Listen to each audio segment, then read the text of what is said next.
In the shadows of Holy Week, we often find ourselves walking a tension between the majesty of our traditions and the sobering reality of the cross.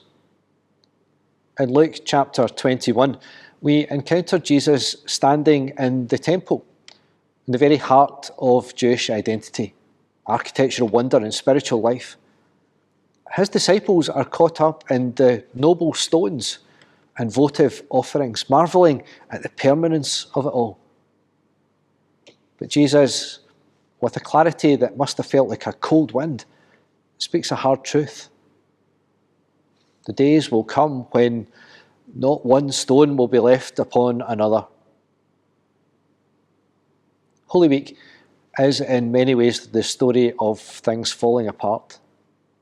We begin with the high of Palm Sunday, but as the week progresses, these noble stones, the disciples' expectations begin to crumble.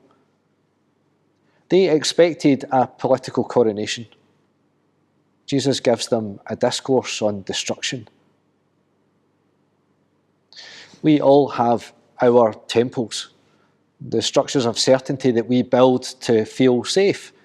It might be our career, our health, our reputation, or even our specific way of practicing faith.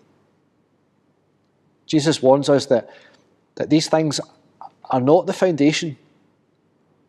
When he speaks of wars and insurrections, earthquakes and famines, he isn't just giving us a timeline for the end times. He's describing the volatile nature of a world fractured by sin. Crucially, Jesus does not tell us to panic. He says, do not be terrified. He acknowledges that the world will be hostile. He speaks of betrayal by parents and brothers, of being hated for his name's sake. And yet, he offers a staggering promise. Not a hair in your head will perish. By your endurance, you will gain your souls. This is the heart of the Holy Week journey. Endurance isn't just gritting your teeth until the trouble passes. It's the act of staying present in the midst of the shaking. It's the refusal to let the chaos of the world dictate the peace of the soul. On the way to Good Friday, Jesus exemplifies this perfectly. While the world around him turned to violence and betrayal, he remained centred on the Father's will. The passage concludes with a shift in perspective.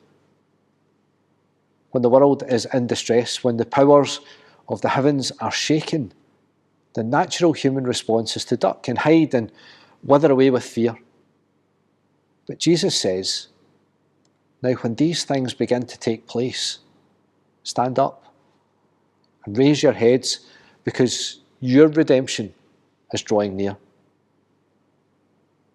For the believer, the crumbling of the old world is not the end of the story. It's the birth pains of a new one. As we look towards the cross this week, we see the ultimate shaking. The sun is darkened, the earth quakes, and the temple veil is torn. And it looks like total defeat. But we raise our heads because we know that the tomb will not hold him. This week, as you see the stones of your own life shaken, do not be terrified. The things that can be shaken are falling away, so that the things that cannot be shaken will remain. Look past the crumbling walls of the temporary.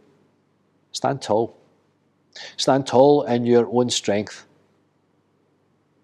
Stand tall, but not in your own strength, but in the promise of the Son of Man who comes with power and great glory.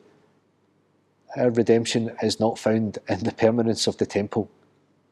It's found in the person of Jesus Christ.